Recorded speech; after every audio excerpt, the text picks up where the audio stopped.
but they concentrated it in one place. And so that's just not right. And the community understands it's not right. And they're not going to tolerate it. They're not standing for it. And we're just fighting against it. And we're going to put rules in place. We want an advisory group on surveillance. We want an advisory group on a plethora of things. And I think that we're going to get it relatively soon. But it was a wonderful experience to watch them have to pull that $1 million extension for the Shotspotter contract off the agenda before they went on legislative break. Great. Excellent. Thank you, President Maxwell. So if we could, I'd like to go ahead and pass it to Mr. Mayers. Carlton Mayers, he'll introduce himself and deserves no introduction.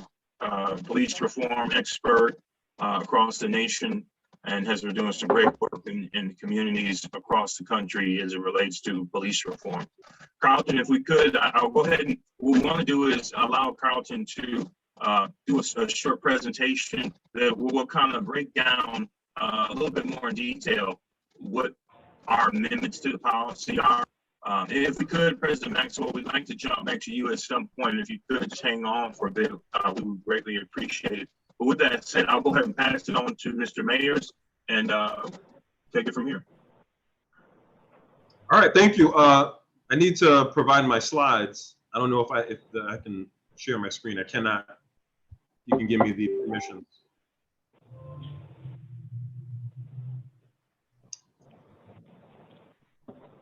Go right ahead, Carlton. Okay, thank you very much. Yeah, I have some slides for you all, so just give me 1 minute to get them up for you.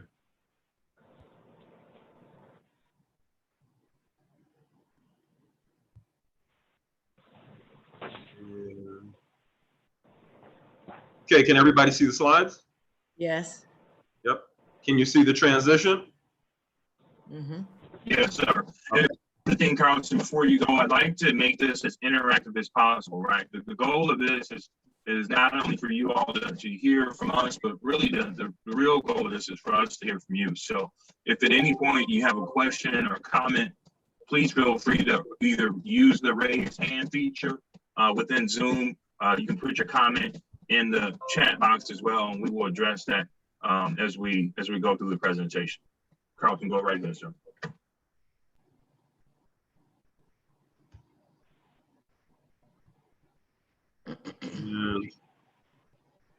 Okay, you can see the slide? Yes. Okay, all right, I'm gonna start. Good evening, and thank you for allowing me the opportunity to speak with you today about community empowerment-centered policing reform for surveillance technology.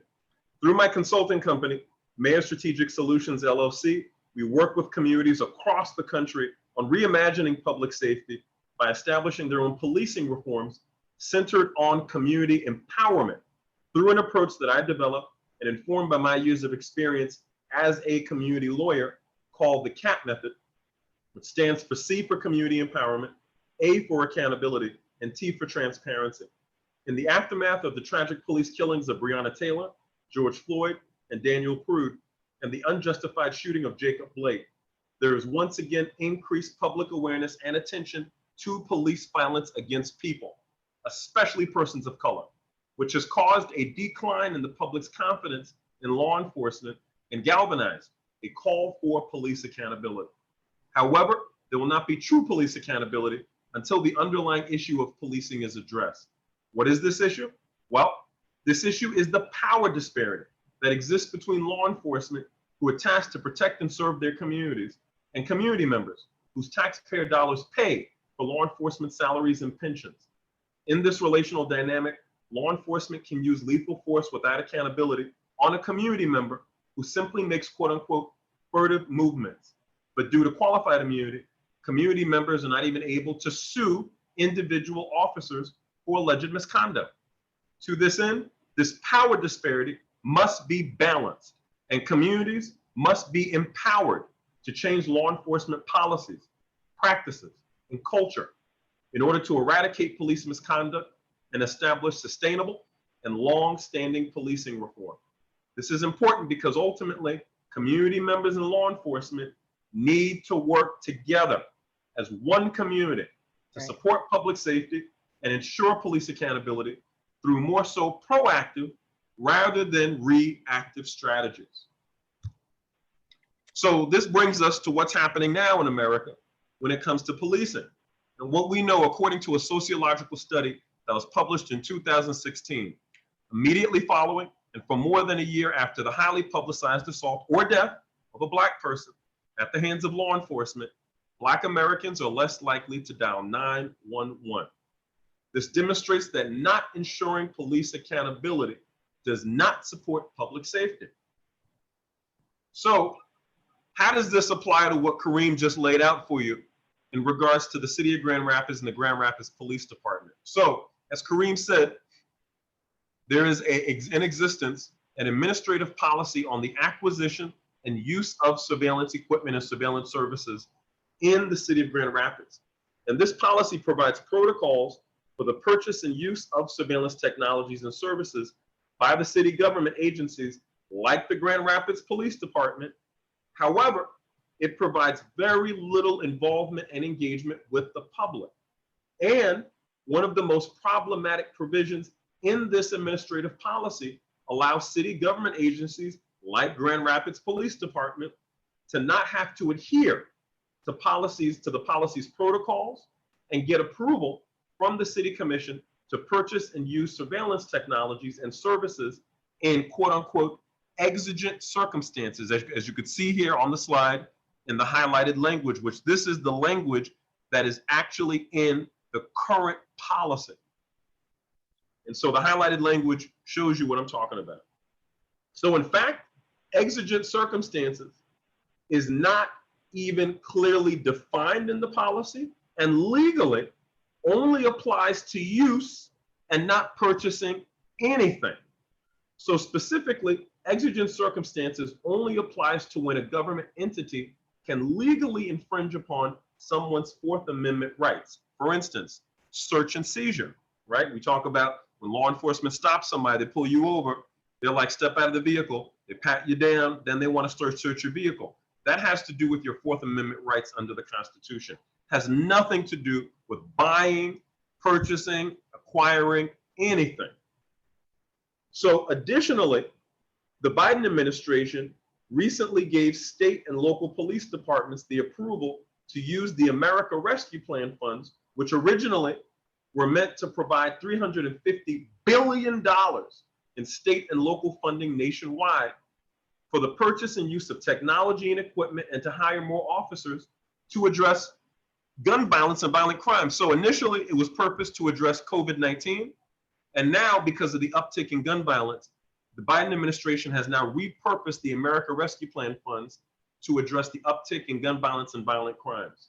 And that's why we are concerned about the existing language in the administrative policy on the acquisition and use of surveillance equipment and surveillance services. So this is especially concerning considering that ever since, even before Honesty Hodges was handcuffed at gunpoint by the Grand Rapids Police Department years ago, while the police were searching for a suspect in a reported crime, right? The Grand Rapids Police Department, even including that, even before that, has had a pattern or practice of discriminatory policing and excessive use of force against Black and brown residents. In fact, this year, this past spring, during a routine traffic stop that ultimately led to an officer punching a 25-year-old Black man who was the driver of the vehicle. They punched him several times in the face and the head, even though he never assaulted the officers. And all of this was caught on camera. We also know that this year, there were 2 Black male teenagers who were stopped and held at gunpoint by a Grand Rapids police officer due to a mistaken identity. In addition to the fact that the city of Grand Rapids has already seen the deployment of helicopters across the 3rd Ward for surveillance purposes. And the 3rd Ward is the urban core of communities of color within the city of Grand Rapids. So, and last year, the Grand Rapids Police Department was unsuccessful, as Kareem mentioned earlier, in using the CARES Act funds, which were funds, once again, that were from the federal government meant to address COVID-19. And they tried to use those funds to purchase Shotspotter technology, which is a gunshot detection surveillance technology. Likewise, more recently, the Grand Rapids Police Department has shown interest in purchasing unmanned drones and at least one more helicopter for surveillance purposes. So in relation to unmanned drones, just want to kind of break this down for people that may not be familiar with this language. Unmanned drones include drones that can be deployed from rooftops or other drones that are small enough to be carried in a trunk of a car and can be deployed from anywhere. And essentially they follow you, they track you, they're able to give law enforcement visuals on what's happening while they're in the office, in the headquarters, well distanced away, safe from wherever the incident is occurring. So it essentially gives law enforcement eyes on what's happening in a scene that is far away from where the law enforcement is located. While Shotspotter, like I mentioned earlier, is a gunshot detection technology that attempts to provide police with a precise location of potential gunfire by using sensors mounted on rooftops or light poles to triangulate the sound of gunshots. Within 1 minute, 60 seconds, the sensor records 1 second of audio before and after the potential gunshot and sends the audio to the Shotspotter headquarters located in California for notification to a 911 dispatcher at a law enforcement agency near where the incident is occurring.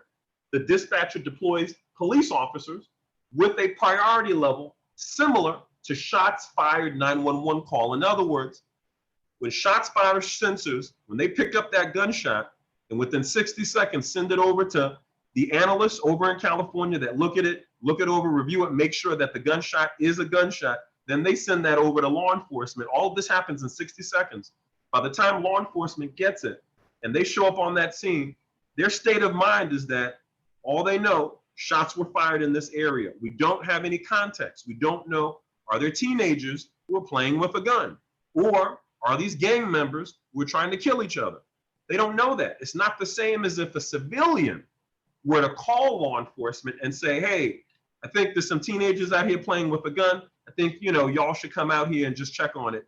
Or even them saying, hey, y'all, there's some gang members trying to kill each other. You need to get here as soon as possible.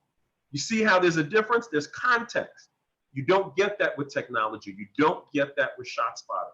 All that you know when you're an officer, shots fired. And if you're an officer showing up on that scene, what you're thinking in your mind, your state of mind is that I'm probably going to have to use deadly force. And if you use it on somebody who's unarmed, then guess what? Because your state of mind was that you needed to use deadly force, and Shotspotter justified that, you now are justified in using deadly force, regardless of that person being armed or unarmed or dying or being critically harmed. And that is dangerous and very problematic. And so we want to make sure to address that. And Shotspotter sensors tend to be placed, this is also important, they tend to be placed in communities of color, especially poor community of color locations, like public housing, etc. And ultimately increase the type of police interactions which make those communities more vulnerable to discriminatory policing tactics and police brutality. Additionally, there have been several occasions where police officers received a false alarm from Shotspotter that resulted in unnecessary violent altercations with residents of color. In other words, it picked up on something that sounded like a gunshot, like a helicopter sound, like a firecracker, but it was not a gunshot. So law enforcement show up once again thinking we might have to use deadly force when there's nothing at all happening that is a threat to public safety. Once again, this is very dangerous. And why? All of this has resulted in a trend of Shotspotter encouraging over-policing in communities of color instead of discouraging gun violence and solving gun-related crimes. So for instance, just to give you some examples of how this has played out all throughout the country and recently as well. For instance, this year, 2021, the Chicago Police Department's use of Shotspotter played a significant role in the tragic death of the 13-year-old Adam Toledo, a Latino boy who was 13 years old. He was shot while complying with an officer's command. The only information that Shotspotter provided to the arriving officers was that alleged gunshots had been fired in a specific location. And this created, like I said earlier, the probable use of deadly force, which ultimately resulted in Adam Toledo being shot dead even though he was unarmed and complied with law enforcement's orders. And as it relates to false alarms, according to a 2013 investigation in Newark, New Jersey, on the effectiveness of Shotspotter, 75% of the gunshots alerts in Newark, New Jersey were false alarms. They were not legitimate. They were false alarms. So that's 3/4. Also, last year in 2020, police officers in plain clothes responded to a ShotSpotter alert in Brooklyn, New York, where they encountered 2 young men of color allegedly smoking marijuana. Both men fled in different directions, but one of them was tackled, punched, and kicked by the police in front of onlookers. The victim was charged with resisting arrest, obstruction of justice, and possession of marijuana. The charges were dropped by the Brooklyn District Attorney's Office, and now that victim is in the process of suing the city. Likewise, in Columbus, Ohio, in 2019, the year before 2020, police responded to a false alarm due to firecrackers, resulting in an officer punching one of the Black residents in the throat and arresting him. Again, the charges were later dropped. Not surprisingly, Columbus's mayor and city attorney recently this year requested the U.S. Department of Justice to initiate a pattern or practice investigation of its police department. And in fact, ShotSpotter is currently being sued in Rochester, New York, after a false alarm resulted in a police officer shooting a Black man named Mr. Sylvan Simmons back in 2016. Mr. Simmons was charged with shooting at police and spent 18 months locked up in jail until he was acquitted of all charges. He sued ShotSpotter on the basis of fabrication of evidence, whereas helicopter sounds were reclassified as gunshots at the request of police. Okay, that's not good. Interestingly, many cities that use ShotSpotter, such as Chicago and New York City, saw an average of 30% increase in homicides last year in 2020.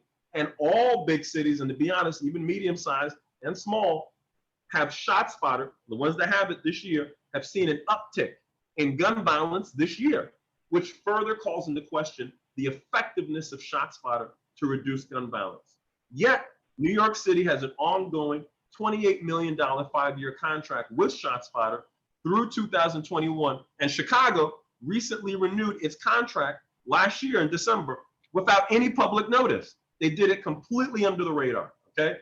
Considering ShotSpotter's trend of encouraging the over-policing of communities of color instead of discouraging gun violence and solving gun-related crimes, ShotSpotter is simply not worth its expensive cost. Can everybody please mute? Thank you.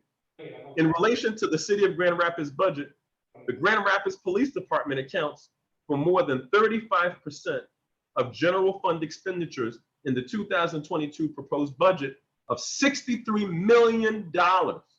Compare that to the $2 million slated to be invested into the 3rd Ward, like I mentioned earlier, a predominantly Black and brown community in Grand Rapids, Michigan. This is a direct contradiction to the city's supposed commitment to equity as stated in the 2021-2022 strategic plans. Now, just to talk a little bit about the Grand Rapids Police Department's strategic plan for 2021-2022, it's evident from reviewing that plan that the Grand Rapids Police Department needs some improvements. Specifically, number 1, transparency of all policing activities and police civilian encounters. Number 2, proactive strategizing. Number 3, inclusion of community members in all policing activities and strategies. And number 4, adequate supervision of rank and file officers. Now, specifically, how it relates to ShotSpotter, how it relates to this administrative policy, is that the Grand Rapids strategic plan states that the Grand Rapids Police Department will, number 1, leverage technological opportunities to decrease crime and increase efficiency while ensuring objective and constitutional use and accountability. It also says that the Grand Rapids Police Department will continue to evaluate constitutional use of unmanned aerial systems as a first responder. These are unmanned drones, okay? It also says that Grand Rapids Police Department will revisit the effectiveness of gunfire detection technology like ShotSpotter. But something else that the strategic plan says is that the Grand Rapids Police Department will align engagement with neighborhood-based policing. What is this? Well, what this is that they will enhance communication with residents, businesses, and visitors, utilizing multiple mediums for two-way communication, including regularly scheduled neighborhood meetings and events, social/traditional media, and websites and apps. In addition to the fact that they will better educate the community and city leadership on police operations. And finally, they will ensure equitable engagement representation throughout the city. So everything we're talking about, we're going to talk about in a minute, completely is in line with the Grand Rapids Police Department strategic plan for 2021 and 2022. Important to make that note. And then recently, the recently published governance report from the city government and the Office of Oversight and Police Accountability detailed how the current Community Advisory Committee's members do not believe that their committee's work is effective in addressing public safety and improving community police relations, like the Police Chief Advisory Team, the Public Safety Committee, and the Civilian Appeal Board that deals with reviewing investigations of police misconduct. Overall, the report recommends that these committees engage with community members more and align with the city's and the Grand Rapids Police Department strategic plans. All of these recommendations should have been done immediately following the passage of the city's and the Grand Rapids Police Department strategic plans. The fact that these have not been done yet demonstrates how the Grand Rapids Police Department and the city are literally dragging their feet to not implement necessary reforms. Also, because of little to no engagement between community members and these committees, there's no way to qualitatively measure the effectiveness of these committees. Ultimately, this report details how these different community advisory committees, especially the Police Chief Advisory Team, are currently being used for window dressing, okay? They're just there to look good and really do not have any authority or power to effectuate needed change in public safety in the city of Grand Rapids. So, considering all of this, what are the solutions? Let's talk about it. And this is the work we're doing here. So before I go into it, I want to first lay out for you, like I mentioned earlier, I work with communities across the country on reimagining public safety through community empowerment-centered policing reform. And the vehicle for community empowerment-centered policing reform is the CAP method. So the CAP method, as you can see here on the slide, consists of 3 components. Each component must be achieved in order for the CAP method to be successful. So the first component, community empowerment, entails community members, especially those from neighborhoods and zip codes in the community where there's high levels of negative police interactions like racial profiling, excessive use of force, etc.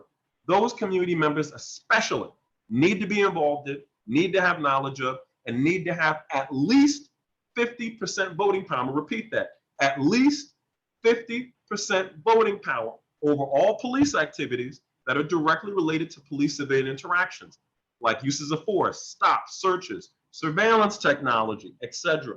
The next component is accountability, and this involves creating an inhospitable environment for law enforcement officers who engage in misconduct through both internal and external accountability mechanisms working together. So when I say an internal accountability mechanism, I mean one within a police department, like an early intervention system that allows supervisors to monitor the conduct of rank and file officers to make sure that they're adhering to departmental policies and trainings. So that way, if they're not, they can then intervene through counseling, remedial training, and if the circumstances call for it, they can advance discipline that can result in the officer's suspension or termination. Now, an external accountability mechanism is like a civilian oversight authority. For instance, a civilian complaint review board that has both subpoena powers and disciplinary powers. So this would be a board that consists of civilians. They'd receive complaints from other civilians about law enforcement misconduct, and they would have the power to subpoena anyone or any materials that are related to the complaint for their investigation. And if they find as a result of their investigation that law enforcement did engage in misconduct, they can then advance discipline that could result in the suspension or termination of the officer. Now, the last component is transparency. And typically transparency is defined as law enforcement agencies being above board with their community members about their police activities. A good example is public reporting of use of force data, public reporting of traffic stop data, etc. I actually think that this speaks more to accountability because in order to solve a problem, you have to first know what the problem is. So I define transparency more broadly as the interconnectedness and coordination amongst what I call the 4 aspects of the community, as you're going to see on the next slide. So first we have law enforcement. That's like the sheriff's office, state and local police, etc. Next, you have appointed and elected government officials. This also includes government agencies. Then you have community members. This includes community-based organizations, direct service providers, directly impacted individuals. And I'll even say, looking at what's going on with voting rights, for instance, Georgia, Texas, I would also include local businesses. And then last but not least, who's typically not included in discussions on policing reform, but who still has a substantial impact on police accountability, is the local press and news media. And we see this in how they depict victims of police violence compared to law enforcement. And so, according to my definition of transparency, these 4 aspects of the community would work together through interconnectedness and coordination to support public safety and ensure police accountability through more so proactive rather than reactive strategies. So, hearing all of this, how does this apply to what we're pushing for, the changes we want to see in the existing administrative policy for the acquisition and use of surveillance equipment and services in the city of Grand Rapids? Well, like I mentioned earlier, one of the most problematic provisions within that administrative policy is the exemption clause, which essentially allows city government entities to be able to bypass getting city approval and going through the protocols laid out in this policy if there are exigent circumstances, which is not clearly defined. So number one thing we want to see is, like I said earlier, exigent circumstances under the law has nothing to do with acquisition, purchase, or buying, only with use. So that language needs to be stricken down. Number 2 thing we need, like I said, like it says over here, we need a clear definition. So some good news I have to announce to all of you is that the city government has communicated to us that this language will change and will include clear and understandable definitions. So let's see what happens, all right?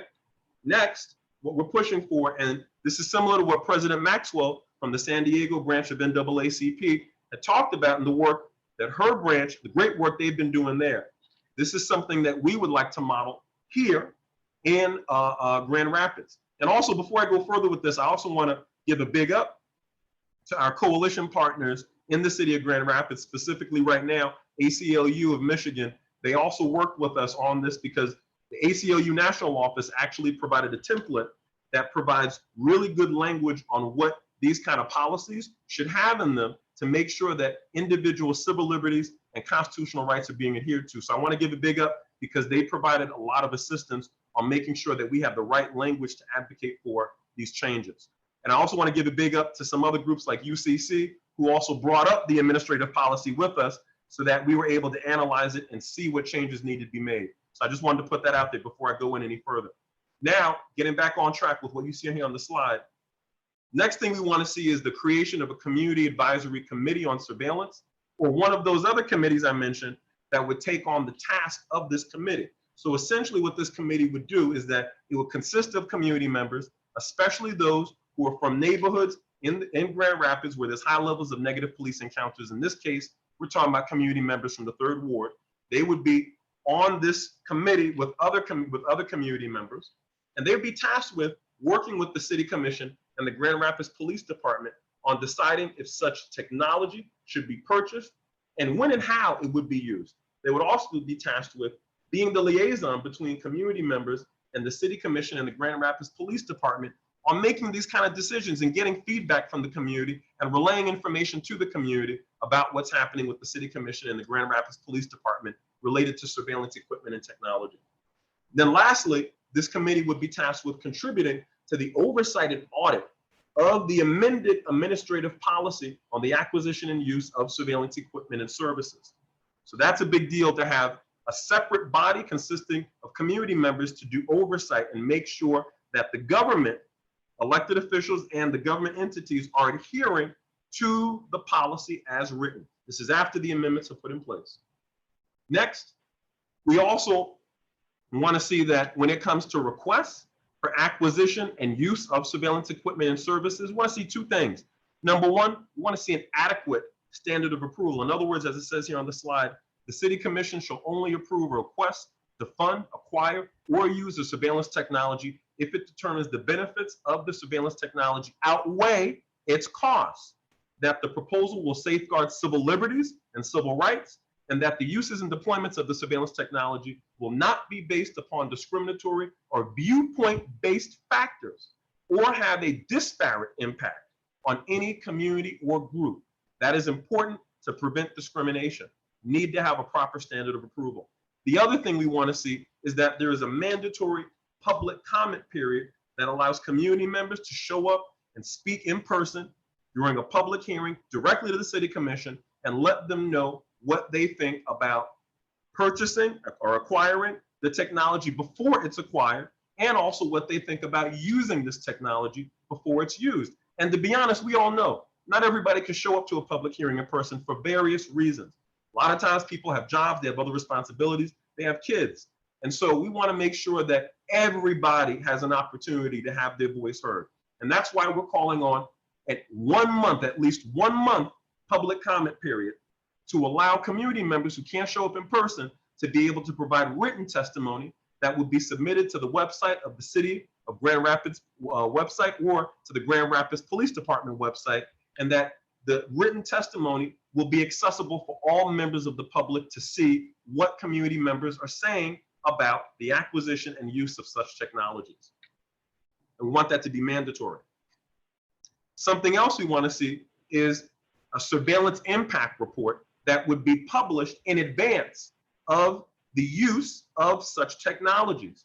And so in other words, before the technology is used, if it be a month, 2 months, 3 months in advance, the Grand Rapids Police Department or any other city government agency that wants to use these technologies would have to issue an impact report, publish it online for everybody to see, and that would lay out specifically what would be the potential for any civil liberties or constitutional rights to be violated of any of the residents of the city of Grand Rapids, and then breaking that information down by race, gender, age, and location. So that way everybody in the public has a clear view of what this is going to do, what it's going to potentially impact, and who. And then allowing for a public comment period so that community members can weigh in and provide their input on what they think about the use of that technology. And that then can inform the city government and GRPD, if we're talking about them in this case, to then decide, should we move forward on this, or should we maybe retract it and do something else? That's important for community empowerment. Hey, Attorney Mayers, can I jump in interject for 1 second? Oh yeah, definitely. I wanted to ask President Maxwell if she had or can share any information or comment with respect to the success of this type of committee, this community advisory council, I think is what we're saying, calling it, in her area or region. It's a wonderful idea, and it is something that is duly needed. We haven't put in our surveillance advisory. This is just when I speak of advisories, there's the Commission on Police Practices Advisory, the Commission on Police Reform, and different things for advisories. But the surveillance advisory, we haven't implemented it here yet in San Diego. The ordinance has been written, it just hasn't been implemented yet, but I love what I'm seeing, and it's definitely going to be something that's key. The only question I would have was about, we have a lot of communities that are Wi-Fi challenged. So do people have the capacity to be able to call in, stay on hold for a couple of hours so that they can speak to the elected? I think that's a great idea. I mean, that's something that there's no reason why we can't advocate for it. Mm-hmm. Yeah, I think that's a good idea as well. And I think we've seen in the midst of this pandemic where everything went virtual, I know that there were meetings that went into the wee hours of the night. And one in particular, and I forget what we were advocating for, but we had a ton of folks call in to make public comment. And that meeting actually went to about 1 a.m., 2 a.m. in the morning. So people were on the line, because I know I stayed on the line several hours, and the meeting starts, their commission meeting starts at 7 p.m. And so it went through about almost 2 o'clock in the morning.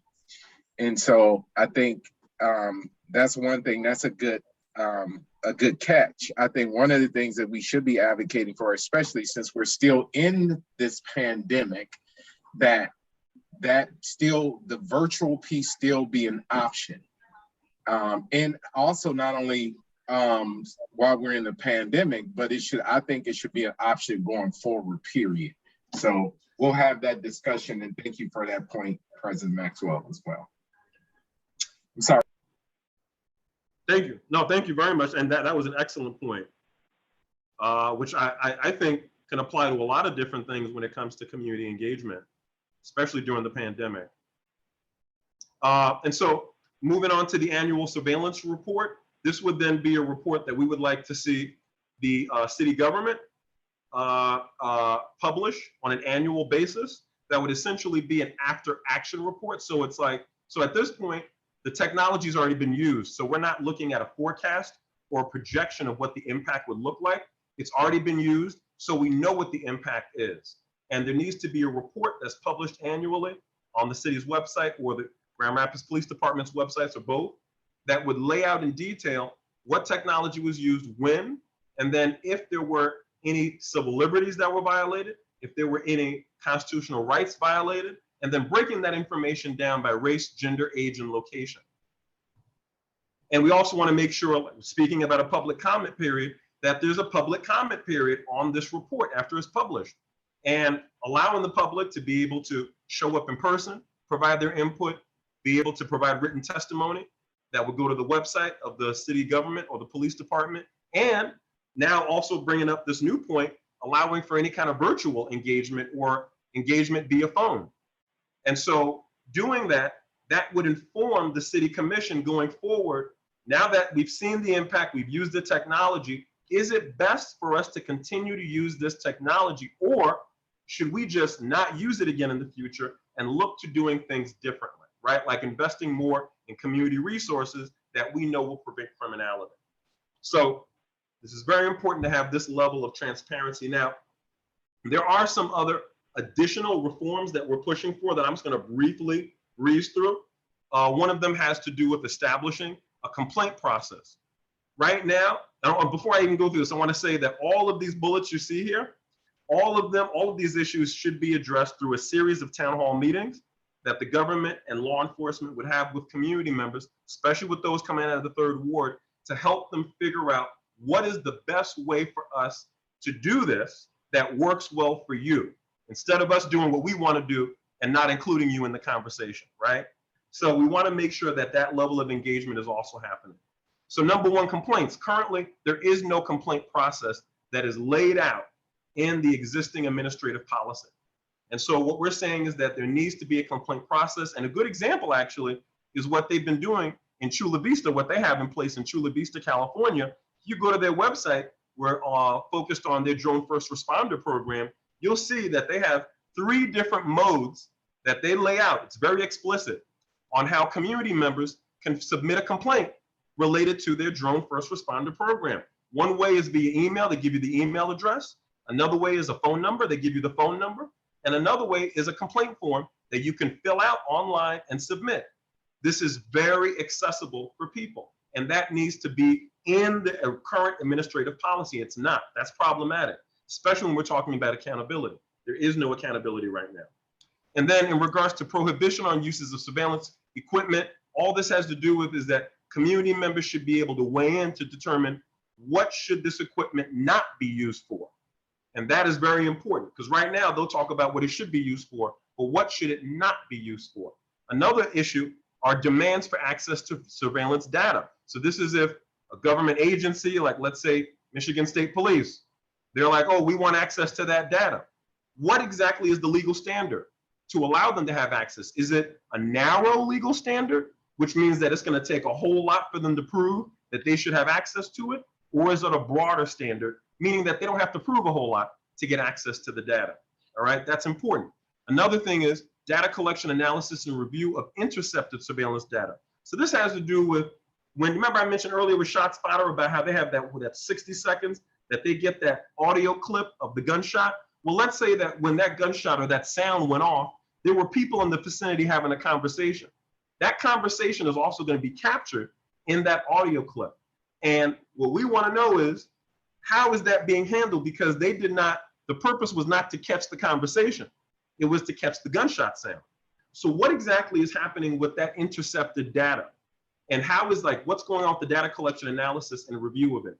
Right now, in the current administrative policy, there's no language on that. That's problematic. And then surveillance data sharing. I know that in Grand Rapids, Michigan, a lot of times the Grand Rapids Police Department will work with the sheriff's office or will work with the Michigan State Police on sharing surveillance technology and possibly sharing data of the surveillance technology. There needs to be established protocols in place, written out in the administrative policy, so community members know what it is and can weigh in on what they believe works the best for their community. And there also needs to be a review of pre-existing uses of mandatory use. And so what this means is, we talk about putting in an administrative policy going forward to address any kind of future acquisition or use of surveillance technology. But what this provision is talking about is making it retroactive, making it so that we're not going to have surveillance type technology that they've been using before the amendment was put in place that will essentially be grandfathered in. So the existing technology does not have to adhere to the new amendments. We don't want that. We want pre-existing and we want existing going forward to all be harmonized and standardized so that everybody's adhering to the same administrative policy no matter what.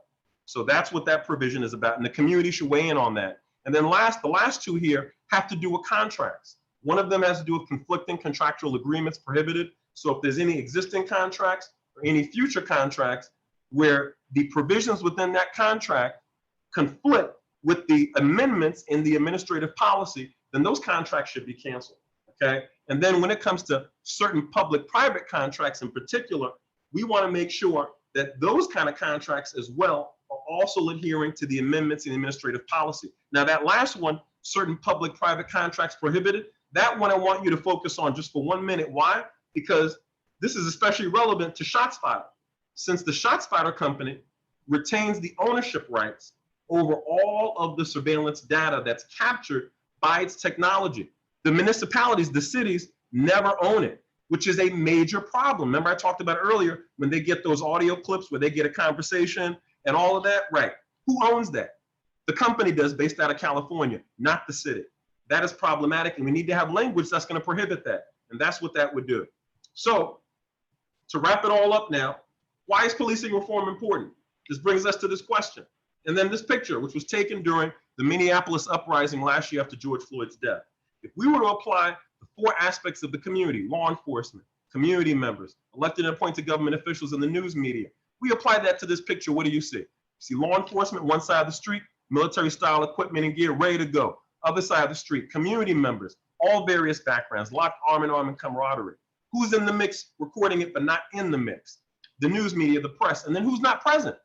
Appointed and elected government officials. So I believe this picture is symbolic of policing reform today in America, where where appointed and elected government officials tend to be more reactive rather than proactive on policing reform. In other words, they tend to do something on policing reform once there's a high-profile incident of officer-involved death, an officer-involved shooting, or officers just using excessive force or mishandling protests. They don't tend to show up on these issues before that happens. So if we were to apply the CAP method that I talked about earlier to this picture, what would we see? In my opinion, we would see law enforcement drop their shields and military style equipment and gear and use that yellow line on the road as a bridge rather than a divider and walk across it, locking arm in arm with those community members. We would see the news media, instead of being in the outskirts recording it, get in the mix, lock arm in arm with community members and law enforcement and record that. And then most importantly, we would see elected and appointed government officials there on the scene when all this is happening, locking arm in arm with community members, law enforcement, and the news media, all working together through interconnectedness and coordination as one community to support public safety and ensure police accountability through more so proactive rather than reactive strategies. And in order to accomplish this effort, community empowerment-centered policing reform is necessary to address this ongoing power disparity by empowering communities through the CAP method and thus providing long-term solutions to a long-term problem. So at this point, I want to say thank you Here's my contact information. empower@mayorsolutions.com is the email. You can find me on Facebook, Mayor Strategic Solutions, and on LinkedIn. So thank you, and please do keep in touch.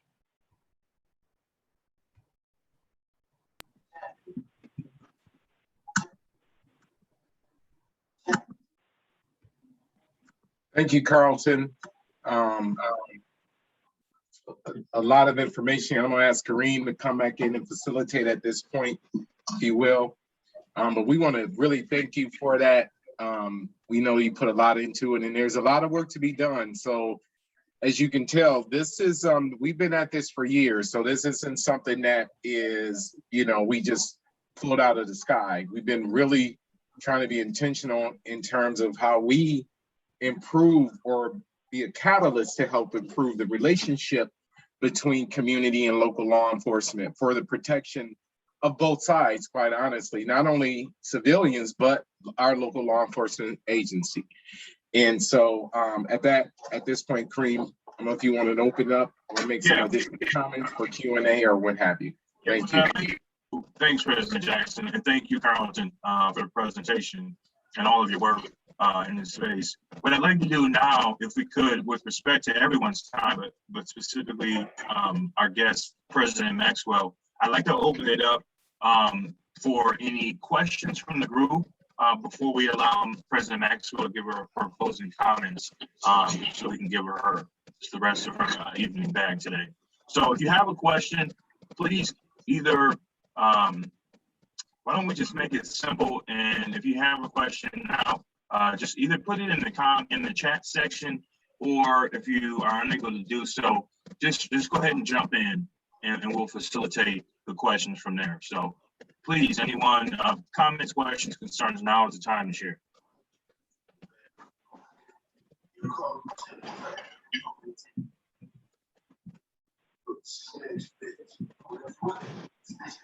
I have some background noise. I'm going to try to mute.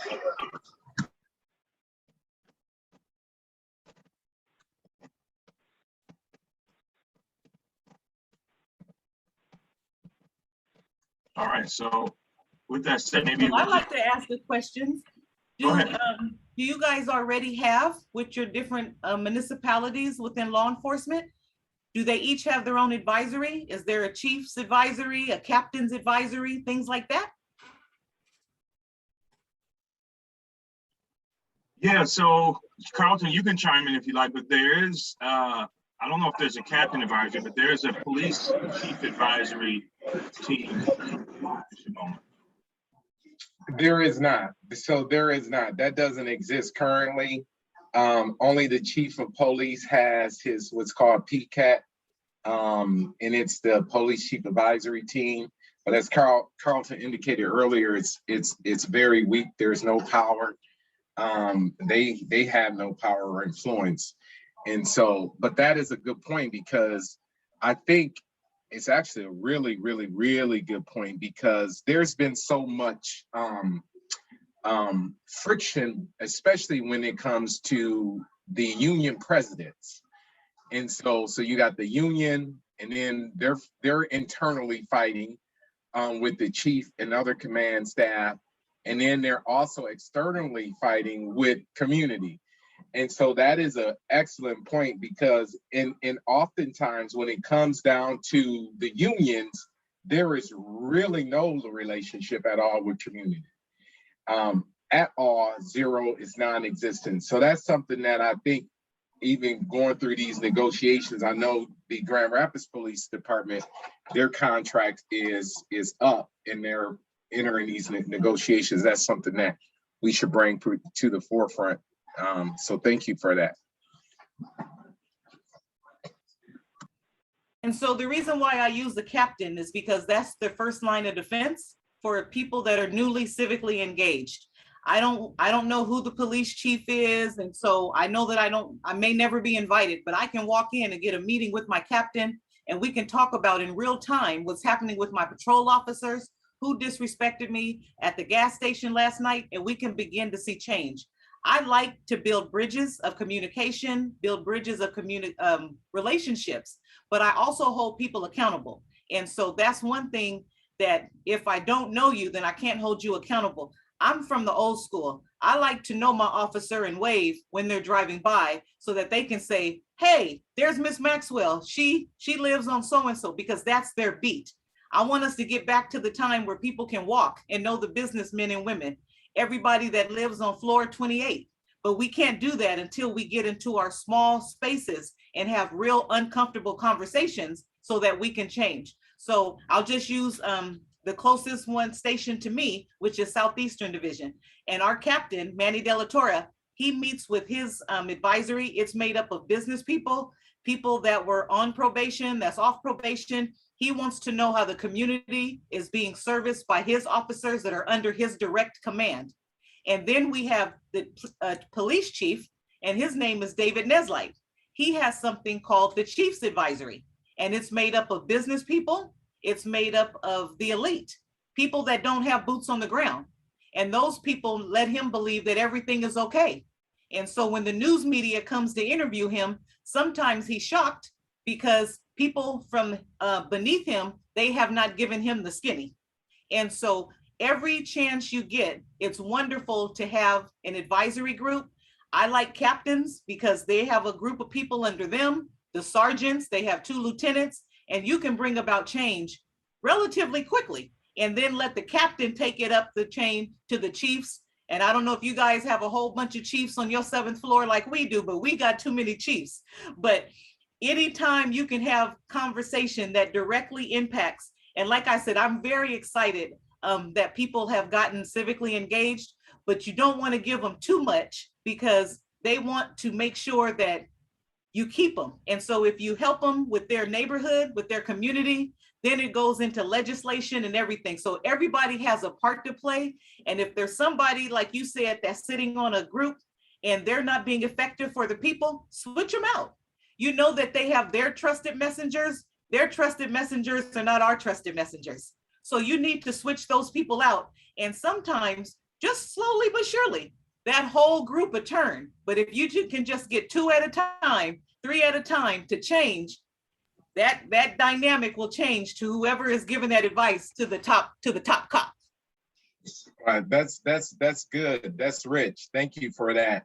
And one of the things too, and that's why we wanted to have you on here tonight, sister, so you can share that knowledge with us. So this is really great. And this is really what it's about in terms of, and I'm so glad we connected with President Maxwell and her team, and just in our research to kind of compare notes. And because this is not just the Michigan issue or Grand Rapids or West Michigan issue, this is a national issue, even a global issue.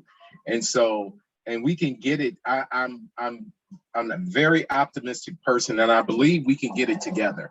I really do believe that we can get it together and make some changes. But one of the things we really wanted to hear from some of you folks here also is your thoughts on surveillance. You think it's a necessary evil? Do you have any specific questions about any of the information that Attorney Mears and President Maxwell discussed tonight? Because we're collecting information, and one of the things that we've said to the City of Grand Rapids officials and the chief, Grand Rapids Police Department chief and their leadership team, is that we are actually going to socialize some of this with community, those folks who are impacted directly by this. And so wanted to get your thoughts on some of the stuff that's said, and making sure that we're moving in the right direction, because this is not about the NAACP. So I want to be clear on that. This is about community. We're not just we put a lot of work, a lot of money into this, a lot of investment. And so this is about community. This is not about us. And so want to hear from any of you, because, and I'll be quite transparent, there are some people in community that feel like this is very necessary. You know, they want surveillance technology because of the quote unquote violence and those sorts of things. And, you know, some folks are, you know, kind of, why are we even going down this rabbit hole per se. But again, the reason why we're doing this is to be proactive. This is not an indictment of the Grand Rapids Police Department or the city of Grand Rapids. We're doing this to be proactive, to make sure that there is sufficient and effective policy in place to protect ultimately. Now, this is about the NAACP, what I'm getting ready to say, for the protection of the civil rights and civil liberties of all people. And so that's what we want to make sure that happens. So I want to open it up if anybody can react, if you have any reactions, comments to what you just heard. And don't be shy. We won't be offended by anything that you say. Because it's all about, it's all love. So if anybody has any comments or reactions to it, you can raise your hand by using the reaction button or put a comment in the chat for us.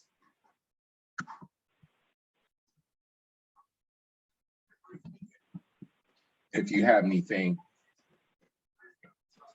And if not, that's fine too. One of the questions, Kareem, do you want to pose to the group? So it's my understanding that when we met, you guys met with the Office of Public Oversight and Accountability, Brandon Davis' office, as well as City Attorney Anita Hitchcock today, and one of her staff attorneys to kind of talk about where we are with the red line, the proposed red line document changes that we are, I won't say requesting, but demanding get done. And so one of the things that Carlton had mentioned and alluded to that earlier, that there's been progress in terms of that, especially around that exigent circumstance language. And so they're willing to move forward with that right now in terms of taking that to the city commission. And you guys you were in the meeting, I wasn't in the meeting, so feel free to jump in and explain that. But I guess my fundamental question is kind of, we want some feedback on, we have many other changes that we are proposing in this policy. So I guess the question for you, I want to take a poll. Do you guys think we should accept this one change right now, or should we wait and move forward and continue to demand that this entire policy be revised? Because, you know, that could take, who knows, they're saying they could take time. But anyway, I'll just put that out. Kareem and Carlton, if you guys want to add anything to that, feel free. Thank you. Okay, I think you hit on it well. So we've received a verbal agreement from city officials that they are prepared to move forward. And again, this goes in front of the city commission. So ultimately, it's the commissioners will have to take a vote on this. But they are willing to move forward with that one change. However, there's some concern. A lot of people have some concern if that's the route we should go, or should we continue to push for all the proposed changes. So that's what President Jackson is talking about, and just want to hear from you all about your thoughts as to how we should move forward.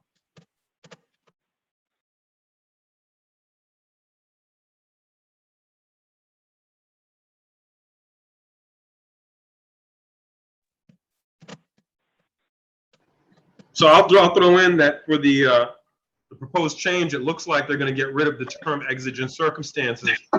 Based on what I had said earlier, I mean, it's not legally valid to use that terminology, and it actually opens them up to legal liability. So that's good news. They're going to replace it possibly with extenuating circumstances and have it cover mainly natural disasters and mass shootings, when there would be an exemption from a city government agency having to go through the protocols laid out in the administrative policy and getting approval from the city commission in order to purchase and use such technologies.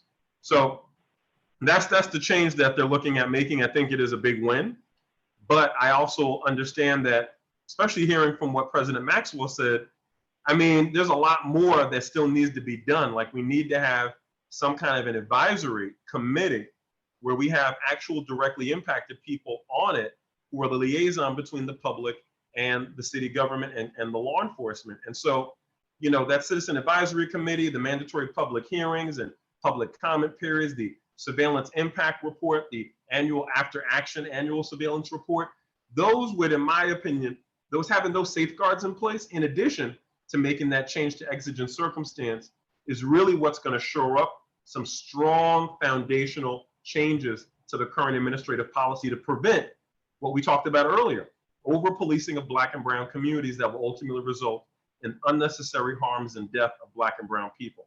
So until we get that, just giving in my opinion, on the exigent circumstances is not going to cut it. It still leaves, allows for those situations to occur that we do not want to see happen. We want to see an Adam Toledo. We don't want to see more Black teenagers in Grand Rapids getting guns pulled on them for a mistaken identity, or helicopters, doing surveillance on the Black and brown community. We don't want to see that. So we need to get all of those safeguards included in any administrative policy, not just the exigent circumstance. That's my opinion, though. So let me ask this. So by a show of hands, if you can do the reaction, put the hands up signal in by using the reaction button at the bottom. How many of you, those of you who feel like we should wait until we have some more meat on the bones in terms of some of the other demands that or policy changes that we're asking for, by a show of hands, if you could raise your hands and we can take note of the screen, and let's just do it that way. So should we continue to move forward with saying, hey, we want more, we got to have more meat? I'm not saying that we have to have 100% right now, but maybe we should have at least 60% of some of those big items before you just take it one item to the city commission. By a show of hands, if you agree with that, raise your hands for me. Okay. Got a few votes coming in now. A few hands up.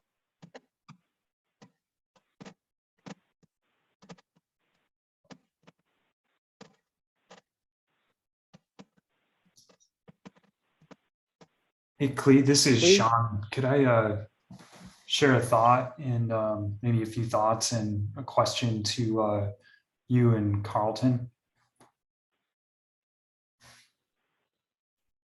Sure. I'm sorry, I was on mute. Yeah, sure. So if you put your hands up, if you can take those down real quick for me. And then by a show of hands, if you think we should grab this one change that they're giving us right now, if we should accept that right now and then continue to work on the other things. By a show of hands, if you agree with that, will you again raise your hand by using that reaction button?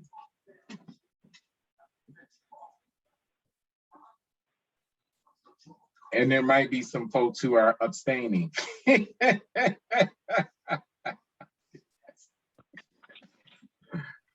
No votes yet, Clay, for the latter option. And I do want to say, if anyone's not willing to or comfortable to chime in now, this is not the last time. So you can reach out to our office via email or phone or any other way to share your comments. But with that said, let's set up Sean to jump in. Yep, that's right. Yeah, go ahead, Sean. Thanks.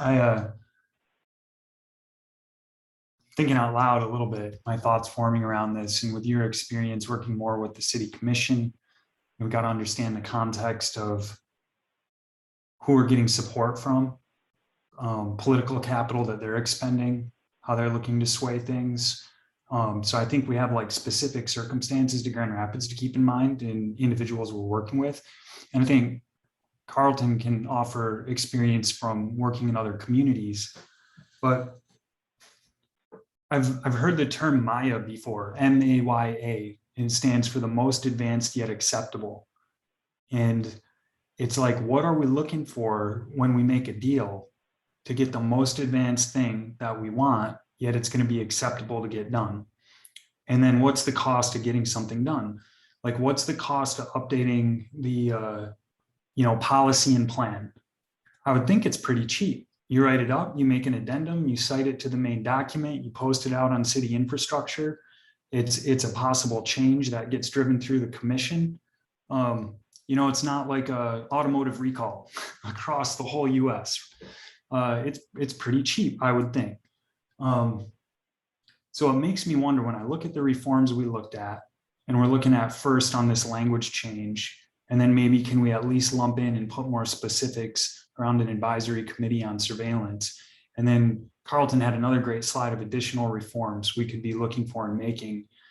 Kind of wonder if we put those in order, or started to clump them up and things that we think is like a change that like moves the ball. Because once you do this Maya thing, you do it once, and then that's a new normal.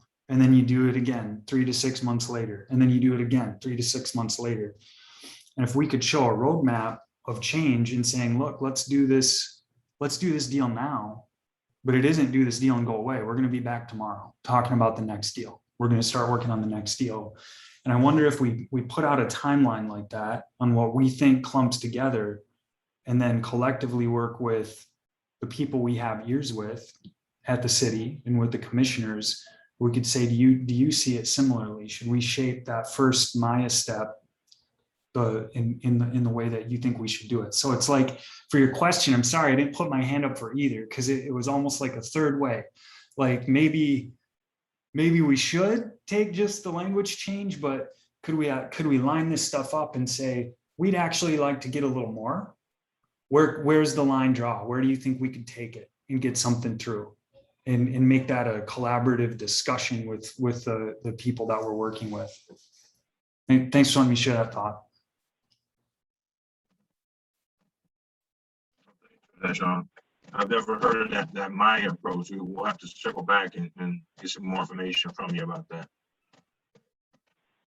Anyone else who would like to chime in before we conclude the meeting today? I just want to allow others to chime in. President Maxwell, if you'd like to share any closing comments. One other thing, I think we may have some law enforcement officials who are actually on the call today. And if you feel comfortable, we'd love for you to chime in and share your thoughts as well. But let's go to President Maxwell first, so we can allow her to share closing comments before we conclude. I just want to say thank you again for inviting me. I learned a lot, really like the presentation. I like that Maya, really good. I would just offer a recommendation to make sure when you're talking to your constituents in different spaces, to really ask them, what is the most important thing to you right now in this given season? Because this time doesn't come around again. We have to seize the moment right now. And so I've been an activist for over 35 years. And this year was the first time that I was in a space with law enforcement. An African-American woman and a Hispanic woman said that they want more pretext stops that are the most dangerous stops for Black and brown. And no one could write the script for me or anything. These two women said that their children are hunted. I had never heard anybody refer to their children of being a Hispanic descent and African-American descent, that they feel that their children are hunted daily by law enforcement.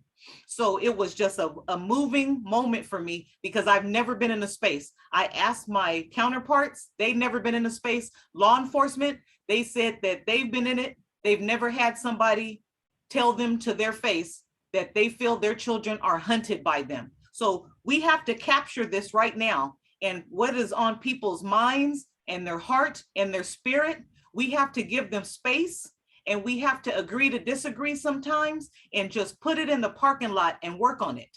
You guys are on this road and it is sounding so exciting, and you guys have to create your own pillars, but they're yours to create.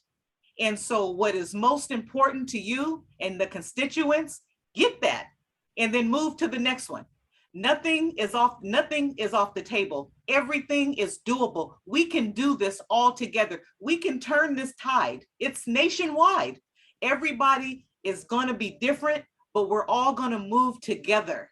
And I just want you to know, people are sick and tired of being sick and tired, and they may need to step across the street and rest. Let them rest, and then bring them back into the fold and get the work done. I just love this presentation. I think that this branch is so exciting. You guys are moving and doing, and we're always gonna be in contact. We're linked together, all of us across the nation, on change, and we can do this. And once again, I just thank you for allowing me to come to your meeting. I really enjoyed this presentation and the conversation. And like I said, Maya, you got to bring that again. Yeah, we'll get some more information about that, President Maxwell, so we can share with you. Before you go, can you share with us, you got, last time you gave us a pretty amazing saying, it was agitate, educate. Can you tell us what that is again? Oh, you caught me. I can't remember now. You probably caught me in the morning. I think it was agitate, educate, and motivate, or something like that. But we remembered that, and we've been quoting you on that as we've been using that. But thank you so much, President Maxwell. No, really, we really appreciate all of your support. And again, as you stated, we'll continue to work together from here moving forward as we continue to work toward changing these issues. So, anyone else would like to chime in before we conclude the meeting, please, Carlton? Anyone else, any closing comments? I was going to say that oh, sorry, I think somebody's about to weigh in. I didn't mean to interrupt you. It's Deputy Chief Scott Reifenberg, Grand Rapids Police Department. I appreciate this conversation this evening. I really do. Unfortunately, I found out about this town hall on the news, but I think it's a very important conversation. I spent a lot of time taking some notes on what was discussed here today, and I think it's a good starting point. There's a lot of the things that we spoke about tonight. I completely agree with, and would like to move forward with the NAACP and local community. As we look at these technologies. Obviously, I'm in support of using these in a positive way to help our communities, and that's truly our goal. So I think we can find the way to move forward on these technologies. And I might not agree with everything that we said, but I think we can come to a compromise on some of these things. And I look forward to those conversations in the future. And the UAS or the drones, those conversations are going to go on in each ward on the 14th, 15th, and 16th. And when we have that schedule, I'll make sure to get those out to you. And I'm hoping to get either the Kent County team or actually some of the manufacturers out so people can see and experience some of that technology. And we'll have our policies and procedures available for people to review at that time. And then we're not planning on taking this straight to the commission because I want to give time for that public feedback. And I was planning on giving a month. So it was kind of interesting that you guys said that today because we were planning on taking it sometime to get approval through the surveillance policy in October. But there would be no rush on us even starting to use those for several months after. So, as these things come up, I appreciate the conversation. I think this was a great start, especially for me, from being and looking through how we've done this in the past and some hiccups that we've had. We know that there's room for improvement. We've never said that there isn't, but improvement can only happen through these conversations. So I appreciate the fact that everybody that showed up today to weigh in. So thank you. So, Mr. Reifenberg, what's your position there? You're with GRPD? Yes, sir. I'm the Deputy Chief in charge of operations. Okay. Well, I want to say thank you for sharing this space with us tonight and chiming in. And I must say, this is really what it's about. This is what we need. And some people will get mad at me when I've said this for years and years. And I always used to tell Chief Rahinsky, which Chief Rahinsky and I had a great relationship. I would say to him, we need to learn how to have non-emotional conversations. And people often would get mad because they said this subject is too emotional.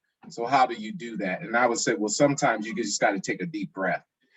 And this is about, and like I said earlier, and I've said this, and I mean this to my heart, this is not about, our efforts have never been about indicting law enforcement, because I have members of my family who I love dearly, who have been on the force for 30, 40 years. It's about, having this type of dialogue, two-way dialogue, and saying, how can we do better, right? And I'm always saying, we have to be righteous. And not only does, and I'd say this to community as well, not only does our local law enforcement agents need to be righteous, but we as community members need to be righteous too. So it goes both ways. And so we have to have these honest conversations with each other and say, and as I said earlier, I'm a firm believer, I'm, a pretty positive guy, that we can do this. We can get this right. And we can make some great changes. And so I just thank you for sharing this space with us and adding voice to this conversation tonight is very critical and very important. So thank you for that. Thank you. Appreciate that.